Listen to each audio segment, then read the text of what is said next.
Et il y avait cette autre langue qu'elle ne nommait jamais, qui n'était jamais nommée, et qu'elle parlait au téléphone avec certaines personnes de la famille. Et moi, j'écoutais aux portes, curieuse. J'écoutais aux portes, et puis j'avais appris à repérer quelques mots, comme par exemple lorsqu'elle disait creatura ou chiquitica, j'avais compris qu'elle parlait de moi.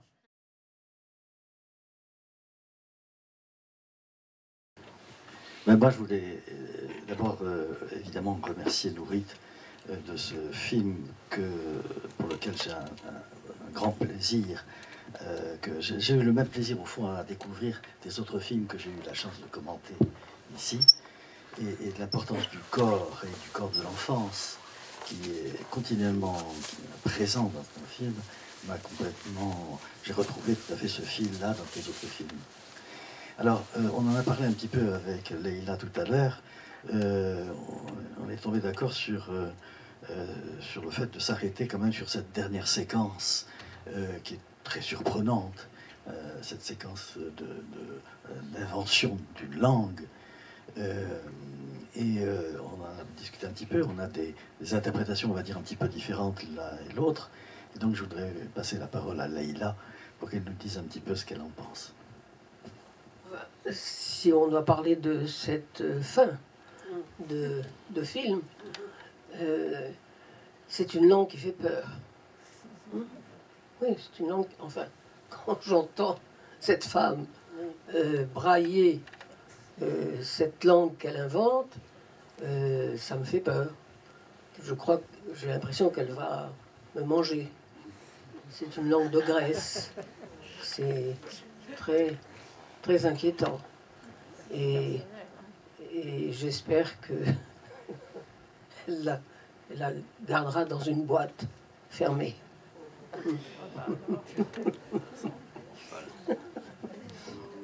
C'est vrai, c'est vrai. La femme est belle, mais pas sa langue.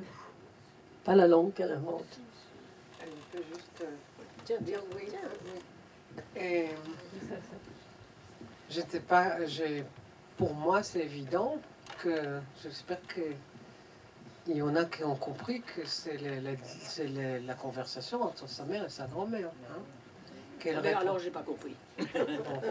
Et je sais qu'il y a je sais pas qu'il y a des gens qui ont compris et que quand elle décrit les giclements, les coupures, tout ça, c'est quand elle décrit la manière dont sa grand-mère parle, c'est exactement ce qu'elle chante. Hein. Et c'est exactement, c'est-à-dire ce qu'elle a gardé, c'est l'intonation entre la mère et la grand-mère qu'elle a gardée, et c'est ça qu'elle reproduit dans ce qu'elle chante, et c'est surtout la grand-mère. C'est-à-dire que moi, que je l'ai vu plusieurs fois, et j'entends vraiment la conversation entre la mère et la grand-mère, et que c'est surtout la grand-mère c'est la grand-mère qu'elle reproduit. C'est-à-dire, et elle décrit, quand elle décrit la grand-mère, elle dit même, qu'est-ce qu'elle dit, des coupures, oui, des giclements, des attaques. Elle dit le mot attaque en français. Hein. Le mot attaque qui n'existe pas en hébreu, attaquim. Elle dit attaquim, des attaques. Et c'est ça qu'elle fait. C'est vraiment la grand-mère. Et la grand-mère, elle dit aussi que la grand-mère voulait garder son accent. Et c'est comme si toute la frustration, toute la violence de la grand-mère sort là. Et de temps en temps, il y a ça c'est la mère. Hein. Donc c'est vraiment la conversation entre la mère et la grand-mère. Il faut être bien savant, hein, pour comprendre ce qui se passe. Parce que c'est... Enfin, moi je l'ai entendu comme une langue de haine. De haine. Je crois qu'il y avait... J'ai l'impression, parce que pour moi c'est clair que c'est la grand-mère, qu'il y avait effectivement la violence de la grand-mère par rapport à l'endroit qu'elle arrive. Elle dit que la grand-mère a gardé farouchement son accent, que le père a interdit, que cette langue rentre à la maison. Le père a interdit pour deux raisons. Et si on écoute bien, elle le dit, c'est évidemment le sionisme, que tout le monde doit parler l'hébreu. Et elle dit, mais elle dit aussi que les pères supportaient pas pas French Connection, ça c'est bon, les Persian Connection, c'est-à-dire les relations entre la fille entre sa femme et sa belle-mère, hein, et qu'il ne voulait pas que la petite soit prise dans cette filiation-là qui amenait les Persans. Il voulait, et comme un bon professeur anglais, comme elle est décrit, il veut qu'on parle, on est en Israël, c'est l'idéologie dominante, il faut parler l'hébreu. Donc il y a pour moi, il y a deux niveaux. Deux niveaux. Un, c'est le niveau idéologique, et les pères en profitent pour interdire que la petite rentre dans cette Persian connection entre la mère et la grand-mère. La grand-mère, je veux dire, la mère, sa femme et sa belle-mère. Moi, j'avais une autre interprétation possible ça avait quelque chose qui m'avait frappé. C'était finalement que inventer une langue, souvent les enfants s'amusent à inventer leur propre langue. Et ils adorent inventer leur langue. Et une langue faite évidemment de toutes les résonances parentales, grand-parentales et autres, mais une langue qui, pour les adultes, serait incompréhensible. Et le jeu de la langue qui est inventé comme une langue intraduisible, incompréhensible pour les adultes, est un enjeu très important pour les enfants. Le désir de ne pas être compris est tout à fait essentiel dans le cadre d'une invention d'une langue. Alors, bien sûr, il y a toutes les résonances que tu as évoquées.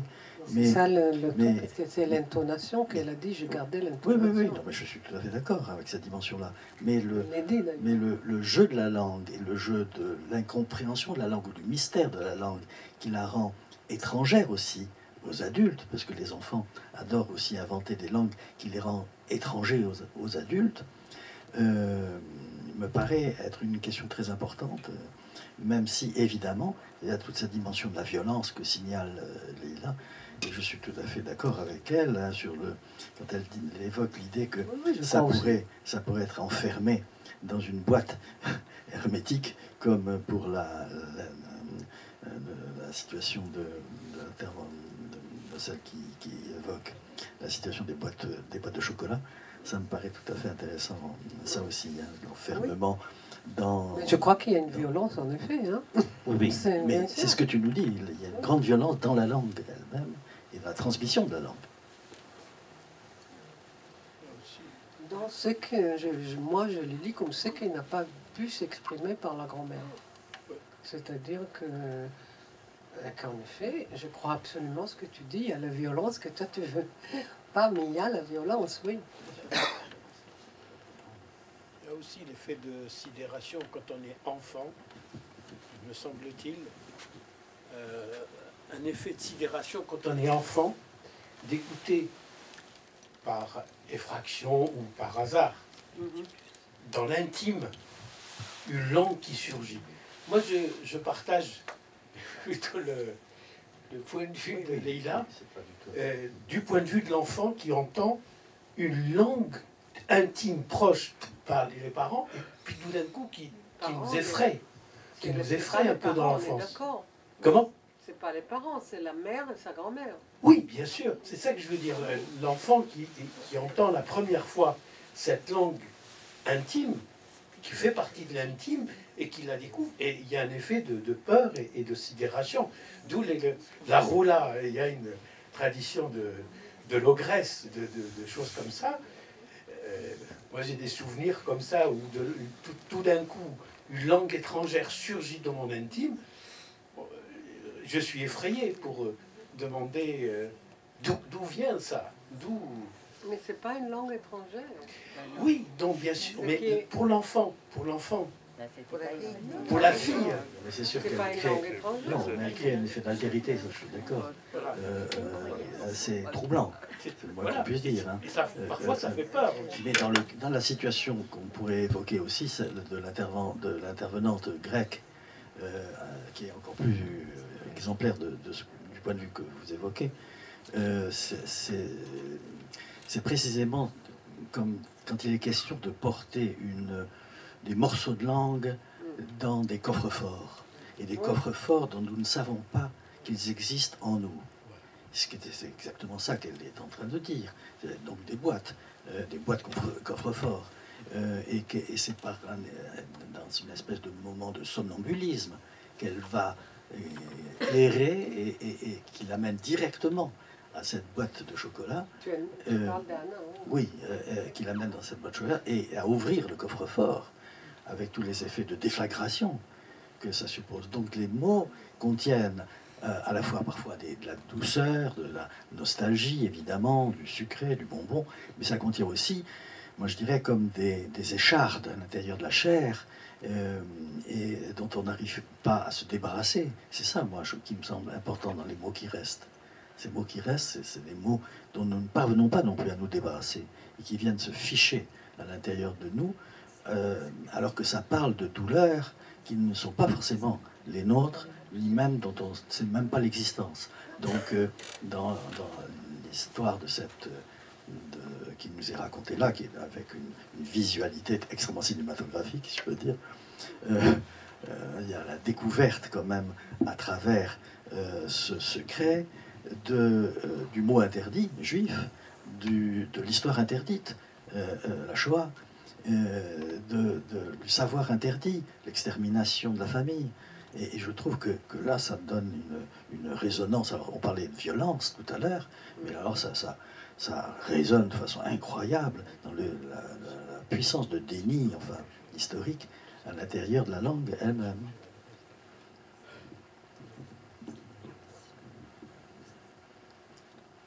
Oui, moi, ce qui m'a intéressé aussi, c'est la présence très forte de la mère.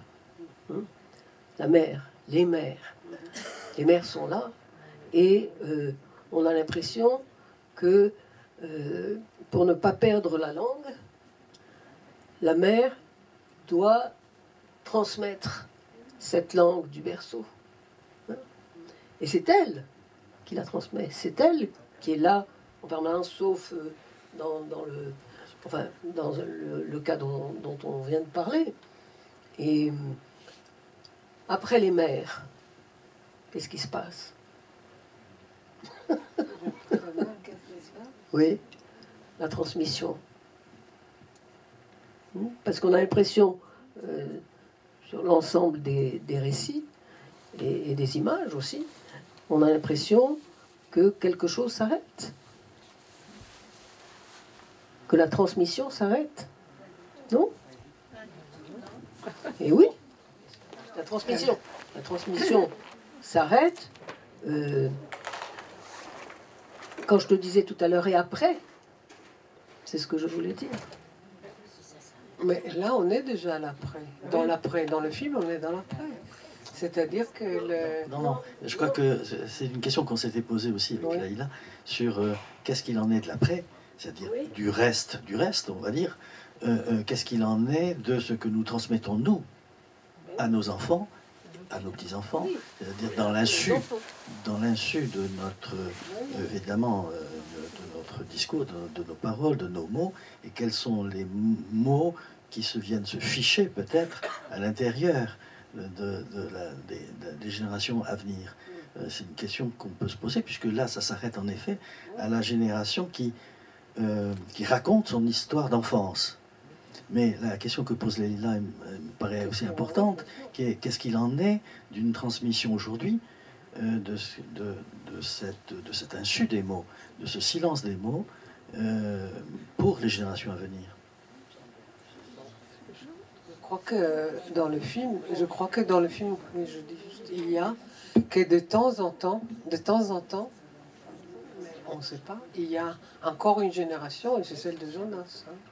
Oui. C'est-à-dire, il est de la troisième.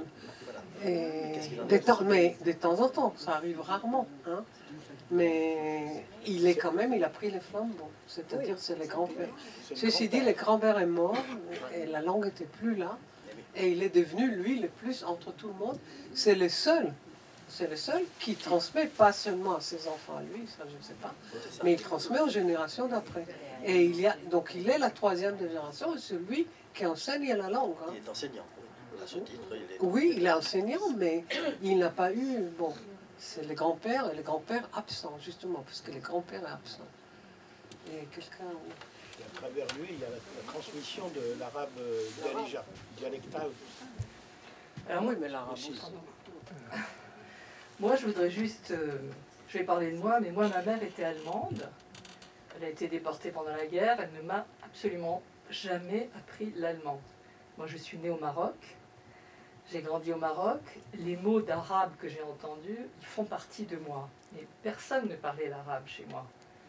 Et ma langue maternelle, qui est le français, ce n'est pas la langue de ma mère. C'est la langue de ma fille.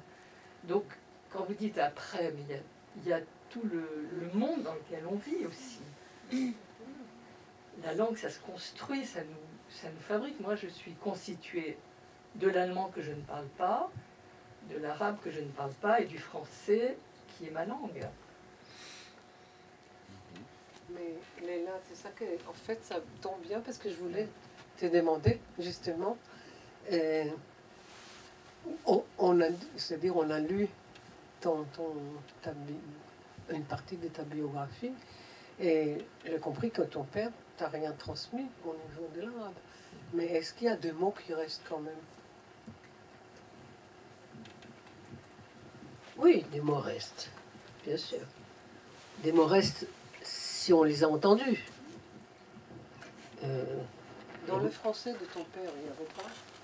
Non, non, mon père parlait le français des livres. Des livres. Un très beau français. Sans accent. Et un français que les Français d'Algérie ne parlaient pas. Hein? Enfin, toi tu le sais pas. Tu nous racontes. Et moi j'ai été élevé dans une petite France avec ma mère française. On disait à ce moment-là, on faisait la distinction entre Français d'Algérie et Français de France. Et les Français de France n'étaient pas bien vus. Et les filles comme moi, qui étaient filles d'un arabe et d'une Française de France, c'était encore moins bien vu. Mais bon, et je ne parlais pas l'arabe, je n'ai jamais parlé l'arabe, je pouvais l'apprendre. Je n'ai jamais appris l'arabe, alors que je suis fille d'instituteur et que les enfants d'instituteurs savent que tout s'apprend. C'est drôle de savoir d'ailleurs. Et je crois que je n'ai pas voulu apprendre l'arabe. Et j'ai voulu, comme certaines personnes l'ont dit dans le film, l'entendre. L'entendre, c'est-à-dire l'entendre comme une mélodie, comme une musique, comme des sons, mais des sons mélodieux, hein, pas les sons de la femme, là. Et moi, j'adore, hein. J'adore sa musique. En fait, je la connais. Je dis juste que je trouve ça génial. Ce qu'elle chante. Ce qu'elle chante. Oui, non, mais j'ai dit, c'est un peu... Et c'est comme ça que je la connais. Je la connais depuis très longtemps. Et ça fait longtemps que j'écoute ce qu'elle... Elle te parle comme ça et tu comprends? Si, oui, absolument. Mais tu dis la même chose que de la musique, c'est-à-dire que oui, c'est ça. Sauf que tu fais autre chose avec. Oui, je fais autre chose avec et j'entends une musique, une belle musique, une musique douce, une musique tendre, et pas une musique agressive. Parce que c'est pas la grand-mère, etc. Entre la Ah oui, grand-mère. non, mais C'est pas la grand-mère et la mère. Il y a une autre histoire, bien sûr. Bien sûr. Mais je continue à ne pas vouloir apprendre l'arabe parce que Je veux l'entendre. Et je ne veux pas le comprendre. Et je ne veux pas que ce soit une langue de communication. Ça ne m'intéresse pas. Le sens ne m'intéresse pas. Mais c'est un peu ce que justement, ce qu'a fait Anat. Anat, c'est pour ça que je dis, c'est pas une langue étrangère. Elle était toujours avec sa mère et sa grand-mère. Et elle aurait pu apprendre quand même. Elle écoute tout le temps la mère et la grand-mère, mais c'est clair que c'est l'interdit du père, mais aussi le père, l'État. C'est-à-dire, et aussi, je crois le savoir, qu'elle voulait pas être dans cette chose-là de fusion entre la mère et la grand-mère, et pas la condition, parce qu'elle dit, bon, c'était parler et manger. C'est-à-dire qu'en fait, c'est toujours autour de la bouche. D'ailleurs, elle fait avec la bouche, mais pour elle, parler et manger étaient du même ordre. Et elle avait envie de faire autre chose avec. Et elle a écouté la musique, et elle a fait cette musique-là. Oui, oui, tout à fait. Mais elle voulait faire autre chose. C'est vrai qu'elle ne voulait pas être dans cette chose-là. De cette relation-là, pour ça, je sais par ailleurs, qu'elle ne veut pas être dans les conditions. Elle m'a dit qu'elle trouvait ça restreint, ces relations-là entre la mère et la grand-mère. Donc elle était comme Leila, de juste écouter la musique, oui, qu'elle ne voulait pas comprendre, c'est exactement ce que tu dis, elle ne voulait pas comprendre le contenu. Mais moi, j'étais plus heureuse qu'elle. Ouais. Mais moi, je pense quand même qu'il y a aussi des langues interdites. Et qu'on c'est pas si, on ne veut pas comprendre, mais on peut aussi être rebuté par l'interdit également. C'est-à-dire que la langue partagée, moi je vois par exemple dans ma famille, les adultes parlaient arabe, en nous faisant bien entendre que donc nous n'avions pas le sens et que nous devions rester à la porte de la langue. C'est-à-dire qu'ils parlaient arabe quand nous avions compris cela, les enfants, quand il était question de parler soit d'amour, soit de mort. C'est des choses qui ne devaient pas concerner les enfants. Et donc, l'arabe était une langue pour moi interdite, au sens où elle nous laissait de l'autre côté de la porte, si je peux dire. C'est ce que je te disais, bien sûr. Pour ça, je pense que j'ai eu une grosse difficulté par rapport à apprendre les langues, parce que cet interdit originaire d'apprendre des langues, de comprendre les langues, pèse encore sur moi. Donc il y a quelque chose de l'interdit, et là on l'a vu dans le film, de la langue interdite, qui laisse quand même l'enfant de l'autre côté de la porte, et c'est pas anodin aussi qu'il s'agisse de l'arabe. En l'occurrence, toute l'idéologie en arrière-plan surdétermine cette question.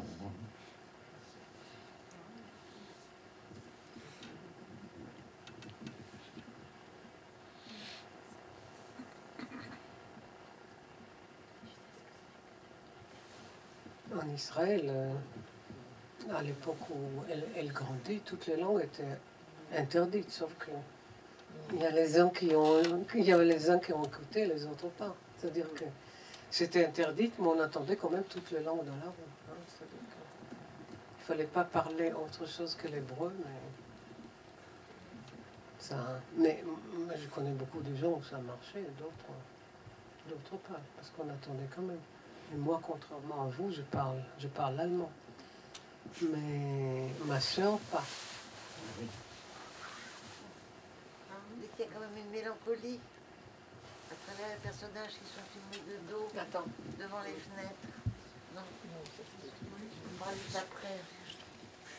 Il y a une mélancolie de l'image des personnages de dos, devant les fenêtres. À propos de l'après, de la personne d'après. Il y a quand même cette mélancolie. Je te crois. Justement, moi je voulais savoir, Noé, comment les mots, ou les groupes de mots prononcés par chacun des personnages, debout devant la fenêtre et qui nous tournent le dos, Qui les choisit? Eux. Moi, je ne connais pas ces langues. Donc, oui, c'est eux qui choisissent. Je leur dis de me dire entre 5 et 6 langues. 5 ou 6 mots, c'est ça? Oui, a priori autour de l'enfance, ou de mots qui les ont marqués, en fait. Parce qu'il y a je sais maintenant, hein, parce que je crois que celle qui parle Haketia, les mots qu'elle choisit, en fait, c'est des mots, parce que je vu après quand ils étaient traduits, c'est des mots que chaque mot vient d'une autre langue, qui sont dans la Haketia. Donc il y a quelque chose d'un peu didactique chez elle, de montrer que tel mot, bon, les seuls qu'on comprend, c'est tipot, tipat, tipat, tipot, qui est le tipot, hein, mais oui, qui vient de l'anglais, et il y a d'autres mots qui viennent de portugais, donc elle a fait comme ça un peu les mots qui viennent des langues différentes. Et chez Sibony, ce qui est intéressant, qu'il ne dit pas des mots, il dit des expressions. Et en fait, après, il m'a dit, mais plus tard, parce que je ne savais pas bon, après on a traduit, mais une fois qu'ils ont dit. Et ils disent des expressions, mais en fait, ce qui est intéressant dans ces expressions, c'est des expressions qu'il a entendues dans la génération des enfants de grand-père, donc son père et ses oncles, qui étaient dans le français. C'est-à-dire, c'est des expressions qui sont dans le français, qu'il a entendu. Donc, ça veut dire qu'il a entendu quand même ces mots, à l'intérieur du français, dit par des gens qui ne parlaient pas, qui parlaient plus l'arabe, hein, marocain. Oui. Et puis, les autres, ils disent vraiment le mot d'enfance, donc... C'est marrant qu'il y a 2 fois la courgette. Oui. La courgette revient de façon noantée, de façon étrange. Mais c'était pour revenir à la question... Mais il y a tipot, il y a cache de taille. Cache de taille, qui veut dire cosse de thé. Le théière aussi. Casse de Oui, taille. cache, hein, Casse de taille, un verre de thé. un verre de... Et la théière. Et Donc. la théière. Bon, quand même, le thé est là. Et puis, je crois que Henri parle de la carotte. Et j'aime bien qu'il dise les rideaux tout d'un coup. Les rideaux. Donc, bon. Oui. Donc, moi, je ne sais pas ce qu'ils disent quand ils disent. Hein. Ben, ça leur vient. Ils sont hantés par ces mots. C'est pour ça que je trouve intéressant l'idée de cette dimension mélancolique que vous évoquiez. Parce qu'il y a ton regard, ou disons le regard de la caméra, qui sur le dos, sur l'arrière. Les gens regardent par la fenêtre et ce qu'on voit, c'est leur dos. C'est-à-dire, tu nous rends visible l'arrière. Ce qui est en arrière, ce qui est derrière, ce qui est caché, ce qui est secret, ce qui est ignoré par soi-même. Et c'est ton objet précisément. Et le fait que ton image regarde frontalement, si je peux dire, l'arrière, le dos, enfin, nous met en valeur cette dimension qui vient, cette dimension de la hantise, du fantôme, qui vient bien évidemment nous porter et porter en nous tout l'arrière, des générations et des générations et des ancêtres.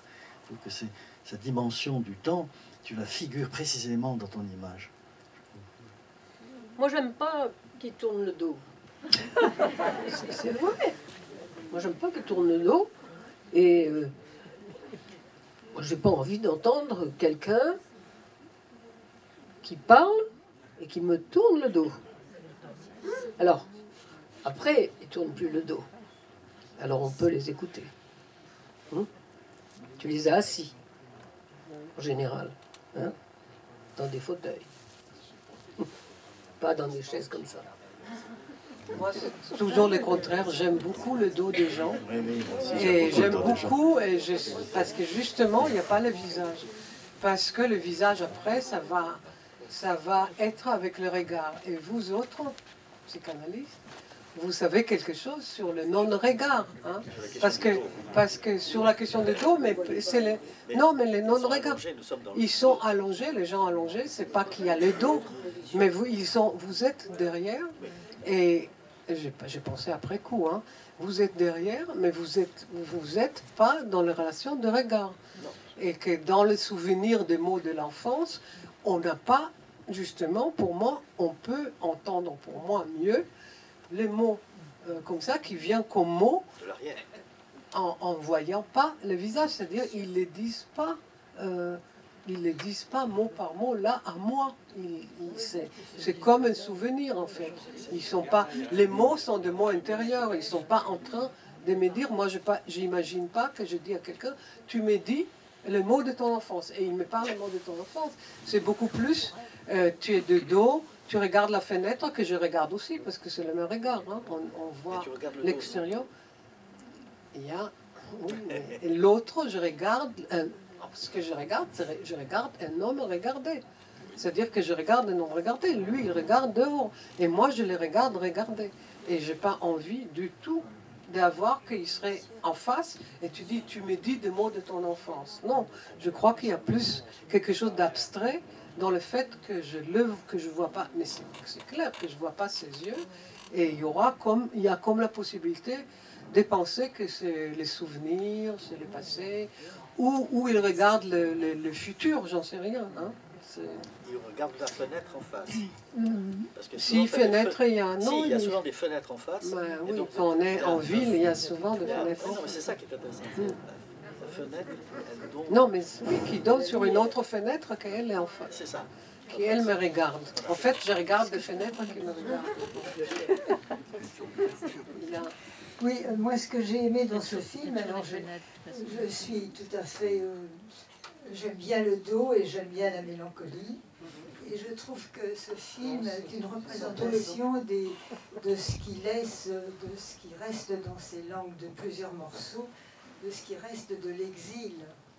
Et c'est ça qui m'a frappée parce que ces personnes...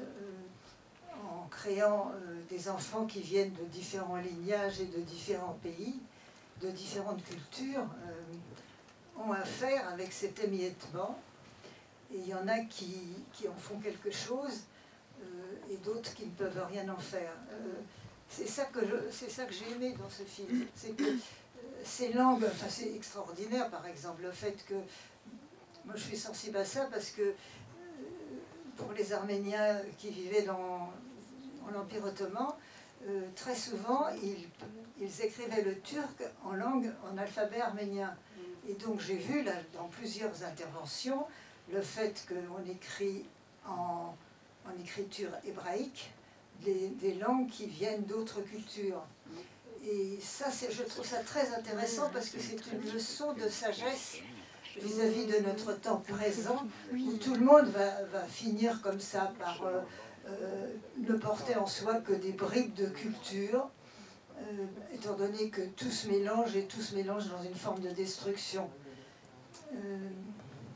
Et moi je ressens la dernière intervention, c'est celle qui m'a le moins intéressée, parce que je trouve que ne pouvant pas supporter cet émiettement, enfin c'est comme ça que je vis, elle le transforme en cri de protestation. Mais il y en a qui, pour moi, sont très mélancoliques et qui reçoivent, par exemple, Aldo Naori, celui qui enseigne la langue, et la première intervenante aussi, qui dit combien elle aime ces différents... Cet hébreu qui se mélange avec l'arabe de l'Espagne, ou l'arabe de l'Algérie, ou l'arabe de Libye. Enfin, c'est fascinant, ces mélanges. C'est fascinant, je trouve. Moi, j'aurais aimé que le film se poursuive. Il y a un très beau mot qui est une expression par Sibony, donc qui exhume intégralement en arabe et qui ne se dit plus en arabe. C'est possible. Basque. Je prends sur moi tes mots. C'est le mot M-A-U-X. Et j'ai trouvé ça personnellement très... C'est enfin, quelque chose qu'on retrouve même pas dans le parler arabe. Et qui est effectivement une expression qu'on dit quand aux amis juifs marocains parlaient entre français, cette phrase-là, venez. Il y avait très peu d'expressions en arabe, mais elle était courante. Elle était pas cachée. Elle était exprimée. Non, ce que je veux dire, elle n'était pas exclue, elle était comprise Et il y a 2 ou 3 expressions de Sidboni qui font ressortir et émerger ça, et qui est même perdu dans l'arabe dialectal non judéo. Voilà.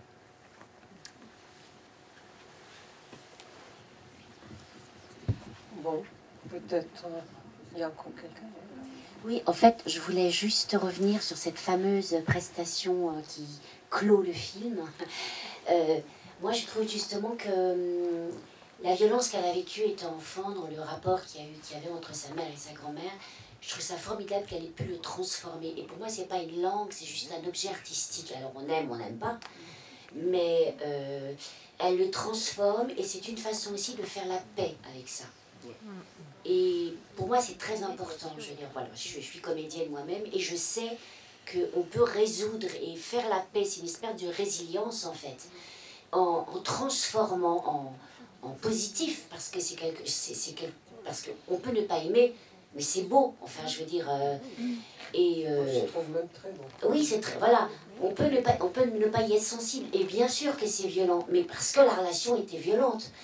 Mais elle le transforme dans cette musicalité. Elle le fait au micro, elle le fait en public. Donc c'est vraiment, pour moi, vraiment une façon de transformer la violence dans une sorte de paix. Voilà. Oui, moi aussi, je trouve une fois qu'on fait... Moi, je trouve ça bien. Et puis, pour moi, il y a quand même un dialogue. C'est-à-dire, j'entends... Bon, vous savez, comme je suis toujours là, quelques minutes avant, j'entends chaque fois, parce que j'attends de dehors toujours...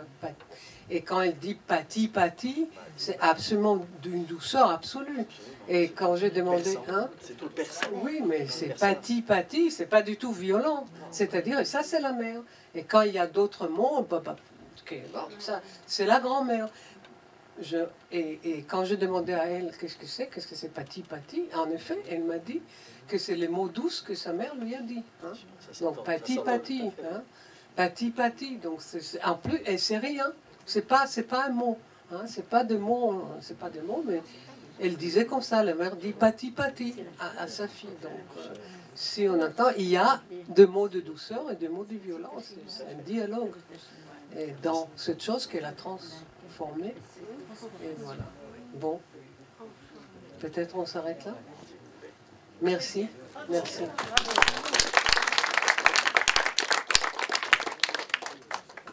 Juste, je voulais dire un dernier mot. Je suis contente. Non mais je ne suis pas sorcière. Non, je suis contente de ce mélange depuis le début jusqu'à la fin de l'arabe et de l'hébreu. Voilà. Ça m'a fait plaisir, vraiment, vraiment.